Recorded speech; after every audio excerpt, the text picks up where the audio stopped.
Greg, there are a lot of things that you can do positively and protectively using the data that you have. But if it's not in order, trying to get any of that done is an impossibility. What is so critical about data hygiene, and how does one even begin to approach it? Well, David, think of it as, your basement that is, has boxes and tons of things that you haven't seen for years. So think of it as the same with your data. There is application and data sprawl. It's been mounting for years, right? And it's compounded by privacy regulations, organizations looking to modernize IT.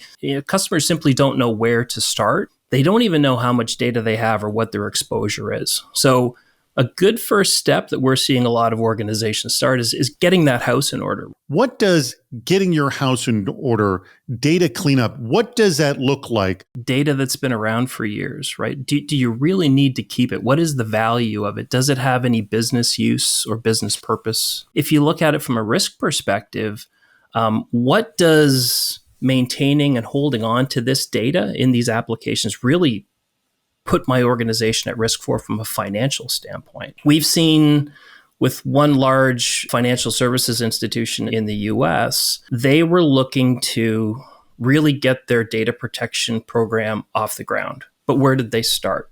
Like, they started with a data hygiene regime and then start looking at ways in which, how do we quantify the risk associated with these lead applications? And we were able to help them do that by, again, using data discovery and data hygiene capabilities to understand, where the valuable data is. Hygiene was really the start of the program, but really it was about how do you holistically manage customer data and quantify that risk so that you can report back to the business that, here's the program that we've put in place and here's how we've mitigated that risk or that financial exposure as it relates to, how we manage consumer data.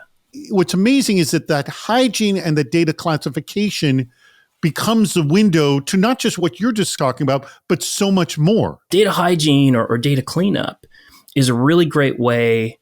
It's an on-ramp to these other programs, whether it's a privacy program, whether it's that IT modernization program, shift to cloud, or as we're seeing now with these AI pipelines, you're actually in a position where you're creating more data, or at least a greater exposure of consumer data or personal data inside of those LLMs if you don't protect that data before it goes in. What is it that either convinces people or makes them realize they can do it? Because I think there's a lot of fear of, I don't even know how to tackle something this huge. Most organizations are in a similar situation. They don't know what they have, they don't know how much data they have, and they don't know where their exposure is. Just prioritizing. It is a daunting task when you look at how big that haystack is, right? And we're all about creating smaller haystacks, right? No technology is perfect, but you need to have some pathfinder to give you a place to start. Being able to sample across your entire ecosystem, looking for specific PCI information or specific intellectual property that may be exposed that's important to your business. Because David, some of these data estates are multi petabyte now. I mean, I've been doing this huge long enough to remember when 250 terabytes was, a mountain of data. We are looking at, massive data estates these days. You need to have a place to start. And data discovery that helps you sample across this broader ecosystem will really, really help you prioritize or have more of a heat map in terms of, what is the density of sensitive information inside of this application, and should we prioritize as our place to start? I always say you can't eat the elephant in one big bite. You've got to eat it all a scoop at a time.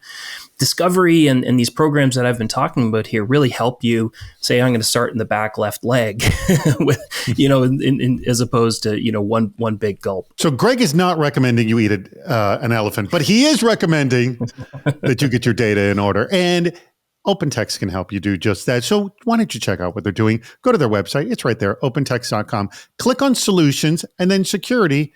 and you'll get some more information. And please contact OpenText for more.